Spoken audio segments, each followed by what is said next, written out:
Welcome to the Trent England Show. Welcome to Tuesday. Sorry we didn't have a show for you yesterday, but a lot of things going on, even in the wake of the legislative session adjourning sine die. You know, the governor's been signing legislation even over the weekend. We'll give you some updates on that as we go throughout the week. But I wanted to catch up on a couple of stories, a couple of blue state blues stories that I've been holding on to. And we're so busy with the Oklahoma legislative session.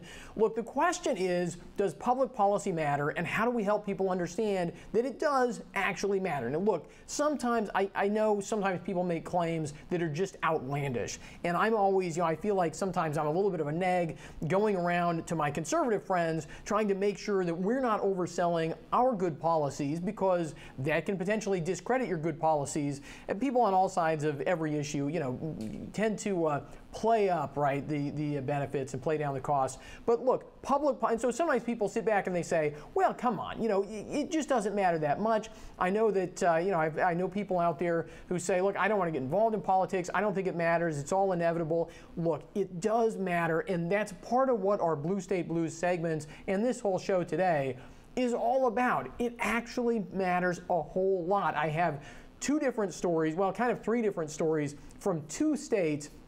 These are both places I used to live. I've seen this up close. I've seen this firsthand. I have friends and family who still live in these places and still suffer the effects of these policies. And it actually goes to just very, very basic economics.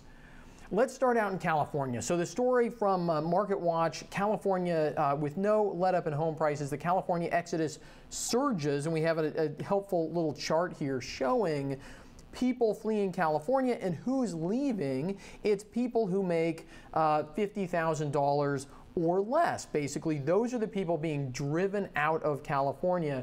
By what is it? Now, people can say, well, it's not by policy, it's just by home prices. This is a market thing. This is the kind of craziness that people say about healthcare prices. Well, we just have them.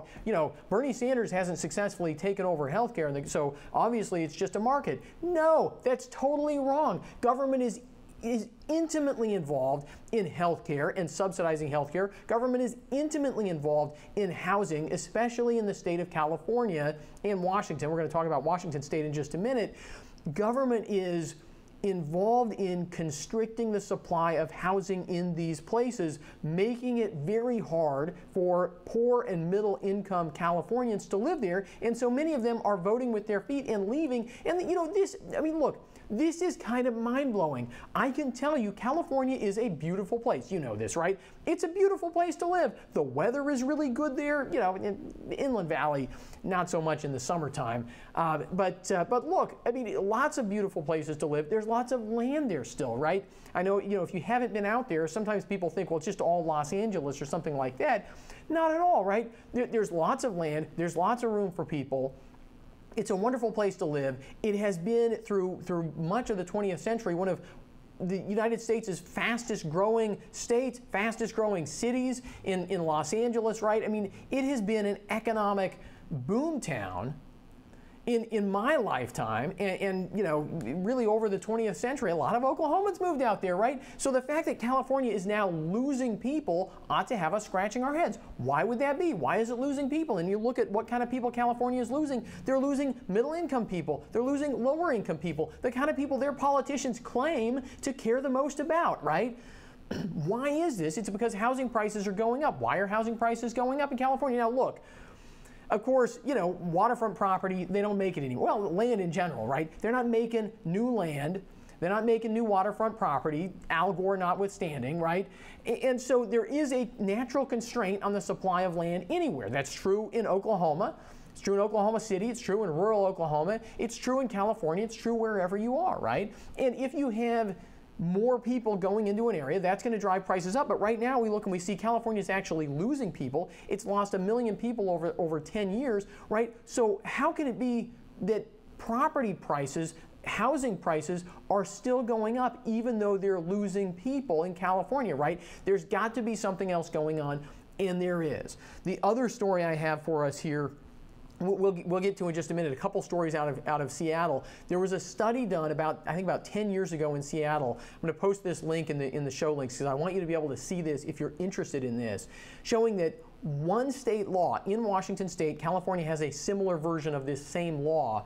One state law added on average in the Seattle area $200,000 to the price of a home, right? And there are other policies that incrementally drive up the cost of housing. How do they do that? They do that by constraining supply. They do that by making it so that, there are some areas in Washington State, there are some areas in California where you can't build on less than a 5-acre lot, or less than a 10-acre lot, or even less than a 20-acre lot. Can you imagine if you just drop an overlay on an area, you say you can never subdivide property smaller than 20 acres or 10 acres, right? The artificial constraint on supply. And again, who does it hurt? Well, you know who it hurts. Who does it help? It helps the wealthy, right? It helps the well-connected. It helps the kind of people who actually control politics in California, to the detriment of the kind of people who we see in this chart voting with their feet, leaving the state of California because they're being priced out of the market by liberal policies, right?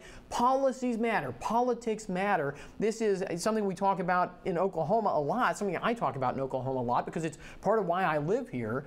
The cost of living here is low, and part of that is related to the fact that government here takes a little lighter touch. Actually, when you get out of the cities, a lot lighter touch when it comes to things like building permits and land use laws and all those things that artificially constrain the supply of housing and create housing crises. And that's what they're having. That's what they say they're having in Seattle. So what are they doing in Seattle? This is crazy stuff. It's probably illegal. I'm not going to get into the legal argument because it's a state law, state constitutional issue in another state here. I'm not going to get into that today. But Seattle wants to impose a tax on jobs. And you think maybe I'm, making this up or gilding the lily or something like that. Not at all. It's a head tax. They used to call this a capitation tax, and capita means head, and now they just call it a head tax, I guess, but because people don't speak Latin anymore. But they want to impose a head tax on big businesses that operate in Seattle and charge them for every employee that they have, right? And you might think, well, that's kind of weird. Don't you want businesses to create jobs in your community? And isn't it great that you have some businesses in that city, in the city of Seattle, that have actually been very successful, that started out as small businesses? I mean, think about it. Microsoft and Amazon, right? These businesses did not exist when I was born in Washington State. These businesses were small businesses when I was a kid in Washington State, right? I mean, they were in people's garages back then, and now they're big, flourishing businesses creating lots of jobs. And Seattle said, well, we think we have a housing crisis in Seattle, and they certainly have a lot of homelessness in Seattle. They have one of the largest homeless populations in the city of Seattle as anywhere in the rest of the United States. I think they're the third largest homeless population, even though they're nowhere close to that in terms of the size of the city itself, the total city.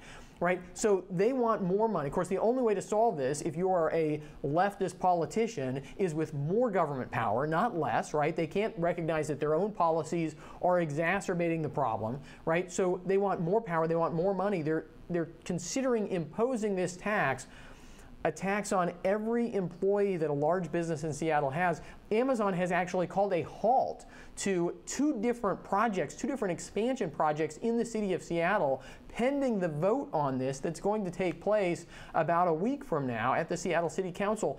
Do policies matter? Does politics matter?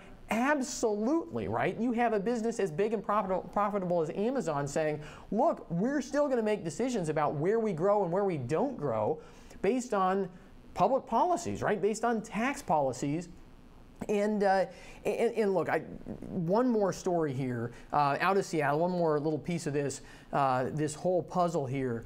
A new survey there showing that people are being directly hit by these high housing prices, just like in California, just like in all of California. I was going to say Los Angeles. It's really the whole state of California. You get the whole thing in Western Washington. And again, they have a study there that's been around for 10 years showing that housing prices in the area around Seattle are $200,000 on average higher because of one state law, right? This makes people poorer. This causes housing crises. And then you get these blue state politicians who turn around and say, well, you know, we have created a mess, so now we better raise taxes so that we can buy some government housing and give it away to the people who otherwise can't survive our harebrained economic manipulation schemes that drive up housing prices. I just wanted to share those couple of stories with you. I think these are the kind of stories that we have to help other people, especially here in Oklahoma, we have to help people see the high cost of bad public policies in other places. These things didn't happen overnight. These things happen very slowly, very incrementally. You see some of the same rhetoric, at least I've seen some of the same rhetoric here in Oklahoma City.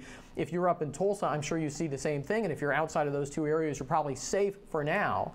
Right, where politicians talk about, oh, we have a housing crisis, and so we need more power for politicians to solve it, right? We want to push back against that because that is the slippery slope that winds up sliding into places like California and Washington State, where you know, lower middle income people can't even afford to buy a house. They can't even afford to live there at all.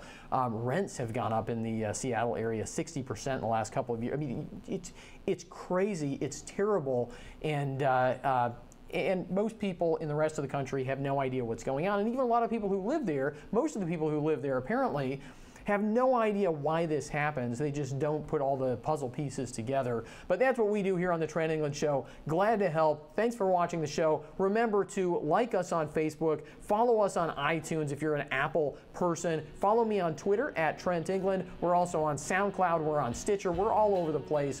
And you can find the whole show archive at ocpathink.org. Also at ocpathink.org, we just posted a list of some of the big reforms that passed, and some of the small reforms too, that actually passed during the legislative session. If you want to go over and, you know, if you want to get some good to go along with over $600 million in tax increases, if you want to see the good side of what happened in the legislative session, hop over to ocpathink.org right now. I'm Trent England. Thanks for watching.